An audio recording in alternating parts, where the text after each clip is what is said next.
Welcome to my channel. Assalamualaikum warahmatullahi wabarakatuh. Salam guru penggerak, salam bergerak.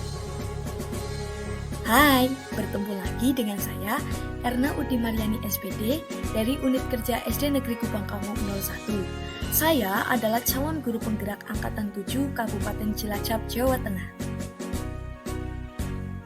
Dengan fasilitator Bapak Usman SPD MPD dan pengajar praktik Bapak Ahmad Alvin Fuadi.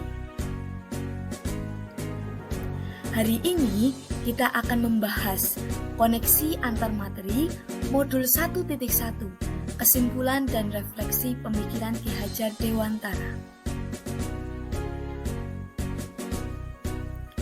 Sebelum saya jabarkan lebih lanjut, di sini ada 3 pertanyaan pemantik dalam membuat kesimpulan dan refleksi terhadap pemikiran Ki Hajar Dewantara. Di antaranya, pertama, apa yang Anda percaya tentang murid dan pembelajaran di kelas sebelum Anda mempelajari modul 1.1? Yang kedua, apa yang berubah dari pemikiran atau perilaku Anda setelah mempelajari modul ini? Terakhir, apa yang dapat segera Anda terapkan agar kelas Anda mencerminkan pemikiran Ki Hajar Dewantara? Sebelum mempelajari modul 1.1 mengenai refleksi filosofis pendidikan nasional Ki Hajar Dewantara, sebagai guru, saya meyakini beberapa hal sebagai berikut. Yang pertama, pengajaran sama dengan pendidikan. Kedua, saya percaya bahwa guru adalah subjek utama kegiatan pembelajaran. Sebagai guru, saya harus mampu mentransfer ilmu kepada peserta didik secara klasikal, baik ceramah, diskusi, tanya jawab. Saya menganggap bahwa siswa tidak akan paham kalau materi pelajaran tidak saya jelaskan. Kemudian, siswa harus lulus kriteria ketuntasan minimal. Artinya, peserta didik dikatakan telah belajar jika mereka bisa mengerjakan soal sesuai dengan kompetensi dasar yang tertera dalam kurikulum, serta nilainya mampu melampaui KKM. Tempat belajar yaitu ruang kelas. Kegiatan belajar selalu dilaksanakan di dalam kelas agar siswa dapat berkonsentrasi dalam pembelajaran. Semua siswa itu sama, jadi tugasnya seragam. Artinya apa? Artinya memberikan tugas yang seragam tanpa mempertimbangkan keragaman dan keunikan masing-masing peserta didik. Terakhir, pemberian sanksi atau hukuman kepada peserta didik dapat mengubah perilaku mereka ke arah yang lebih baik. Lalu apa yang berubah dari pemikiran atau perilaku saya setelah mempelajari modul ini? Banyak hal yang saya pelajari tentang konsep pendidikan Ki Hajar Dewantara. Konsep-konsep pendidikan Ki Hajar Dewantara memberi pengaruh yang cukup signifikan terhadap pemikiran saya tentang pendidikan. Ternyata pengajaran tidak sama dengan pendidikan, yang artinya pengajaran itu merupakan salah satu bagian dari pendidikan. Maksudnya, pengajaran itu tidak lain adalah pendidikan dengan cara memberi ilmu atau berfaedah untuk hidup anak-anak, baik lahir maupun batin. Sedangkan pendidikan diartikan sebagai proses mendidik yang melibatkan penerapan nilai-nilai dalam kehidupan. Maksudnya, pendidikan itu menuntun segala kodrat yang ada pada anak-anak, agar mereka dapat mencapai keselamatan dan kebahagiaan yang setinggi-tingginya, baik sebagai manusia maupun sebagai anggota masyarakat.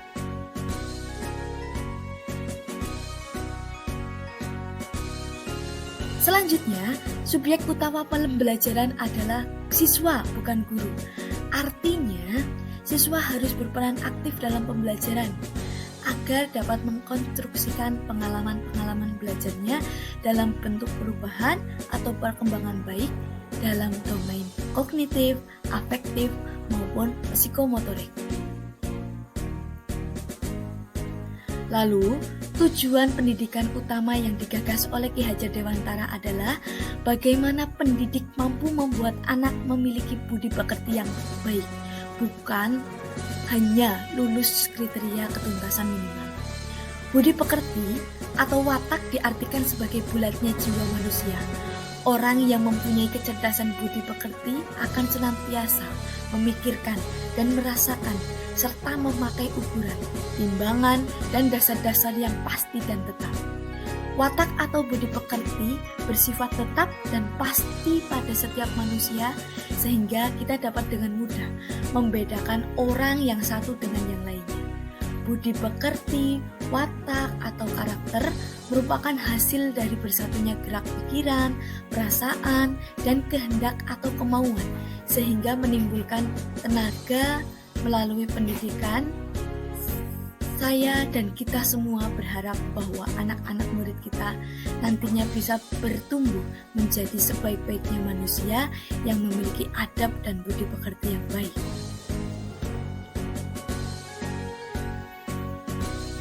Belajar bukan hanya di dalam kelas, namun di luar kelas justru lebih menyenangkan. Hal ini sejalan dengan kodrat anak yang senang bermain. Kita bisa mengkolaborasikan asiknya bermain ke dalam kegiatan pembelajaran dan mengeksplor apapun yang ada di sekitar kita.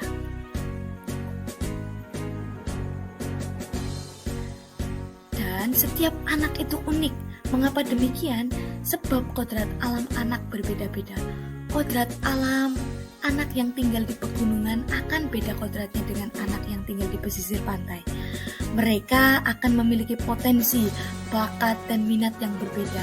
Maka kita harus menyadari bahwa setiap anak itu beragam dan memiliki keunikan sendiri-sendiri. Pemikiran yang berubah dari saya adalah bahwa saya tidak perlu memberi hukuman untuk membuat anak menjadi lebih baik. Namun, seharusnya saya memberikan tuntunan kepada anak didik dengan lebih sabar dan ikhlas, karena mereka memiliki keunikan yang berbeda. Tidak perlu memberikan hukuman yang sifatnya tidak mendidik, memberikan teladan agar mereka bisa melihat dan menirunya, memberikan pembelajaran yang menyenangkan bagi mereka dengan mencoba berbagai macam model pembelajaran. Terakhir, yang dapat segera saya terapkan agar kelas saya mencerminkan pemikiran Ki Hajar Dewantara yaitu: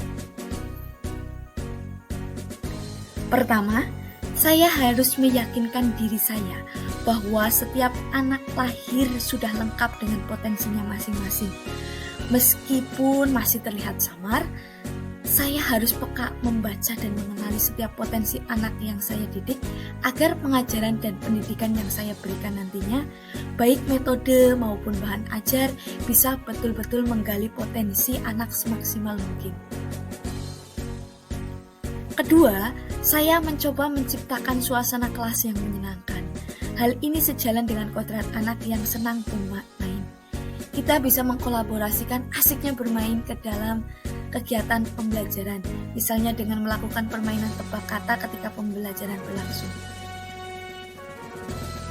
Ketiga, saya harus mengupayakan pembelajaran yang berpusat pada anak, memberikan ruang, kesempatan, dan fasilitas seluas-luasnya agar anak mampu berpartisipasi aktif dalam kegiatan pembelajaran. Saya sebagai pendidik menetapkan diri saya sebagai fasilitator yang menuntun anak agar ia mampu mencapai tujuan pembelajaran yang diharapkan. Di akhir pembelajaran, penting bagi saya untuk memberikan penguatan terhadap materi-materi konseptual agar anak tidak mengalami miskonsepsi. Selain itu, melalui pembelajaran yang berpusat pada anak, saya berharap bisa mengasah keterampilan abad ke-21 mereka. Keempat, sebagai wujud dari tujuan pendidikan yang utama yaitu lahirnya anak yang tidak hanya kompeten dari segi akademis, tapi juga berbudi pekerti yang baik, saya sebagai guru, selain memberikan wejangan, harus bisa juga memberikan teladan yang baik. Jadi, anak tidak hanya melakukan apa yang saya katakan, tapi harapannya anak mampu meneladani perilaku-perilaku baik baik yang saya contohkan. Selain sebagai upaya memotivasi anak agar dapat berbukti pekerti baik, ini juga menjadi tantangan untuk saya bagaimana caranya agar saya bisa menjadi teladan yang baik di depan anak-anak. Yang terakhir, saya berharap saya bisa memaknai semboyan Ki Hajar Dewantara, yaitu Ing Ngarso Sumpulodo dari depan. Saya memberikan teladan bagi setiap anak didik saya. Ing Madyo Mangunkarso, di tengah saya bisa menjadi teman yang memberikan semangat, serta Tutwuri Handayani, dari belakang saya bisa memberi dorongan moral serta memberi semangat belajar. Sekian pemaparan kali ini, semoga bermanfaat. Wassalamualaikum warahmatullahi wabarakatuh. Salam guru penggerak, salam bergerak. Sampai jumpa.